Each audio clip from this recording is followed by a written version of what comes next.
Andhra Pradesh PCC chief వ్యవహారాల్లో చర్చ జరిగింది. ఈ డిస్టిక్ మెంబర్స్ అందరూ కూడా కాస్తంత షర్మిల గారి మీద వ్యతిరేకంగా చెప్పారు ఆయన దగ్గర అనేది. ఏదో కొన్ని పేర్లు కూడా వినిపిస్తున్నాయి. పల్లం రాజుని మళ్ళీ పిసిసి చీఫ్ గా చేస్తామని. అదే కనుక జరిగితే నిజంగా షర్మిలకి చెక్ పెట్టే ఆలోచన కాంగ్రెస్ అధిష్టానం చేస్తుందా ఏపీలో? అదే చేయకపోవచ్చు. ఎందుకంటే షర్మిల బాబు గారి క్యాండిడేట్. బాబు గారి సిఫార్సు మేరకు అక్కడ తెలంగాణలో రేవంత్, ఆంధ్రప్రదేశ్లో షర్మిల నడుస్తున్నారు. బాబు గారికి ఆ సిఫార్సు చేసింది రాధాకృష్ణ గారు. కాబట్టి ఆమెని వదలకపోవచ్చు. ఇంకోటి అంతకంటే పెద్ద ఇదేం కాదు.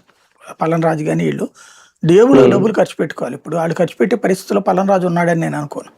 అదే సీనియర్లు కదా, ఏమితో పోలిస్తే వాళ్ళు. అవును, సీనియారిటీ ఉంది. ఇంతకుముందు ఆయన పేరేంటి, శైలజనాథ్ సీనియరే, తర్వాత పల్లం రాజు సీనియర్, వీళ్ళందరూ సీనియర్లే. కానీ పార్టీని ఇట్లా తీసుకెళ్ళలేకపోతున్నారు కదా. గిడుగు రుద్రరాజు ఇట్లాంటి వాళ్ళందరూ కూడా.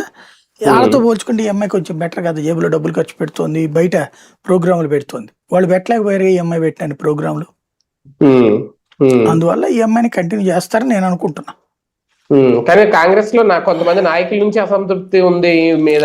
అందరికీ ఉంటది, 70% అసంతృప్తి ఉంటది. కాకపోతే కాంగ్రెస్ మీదే జనాలు అసంతృప్తి ఉంటే ఇంకా అసంతృప్తులు వాళ్ళేం పట్టించుకుంటారు అధినాయకత్వం. ఇక్కడ మనకు పోయేదేం లేదు. ఉన్నది 4 రూపాయలు అమ్మాయి ఖర్చు పెట్టుకుని అమ్మాయి పని చేసుకున్నప్పుడు చెడగొట్టుకోవాల్సిన అవసరమే ఉంది. ఆ కోణంలో ఆలోచిస్తారు సార్. తెలంగాణ రాజకీయాల్లో ప్రధానంగా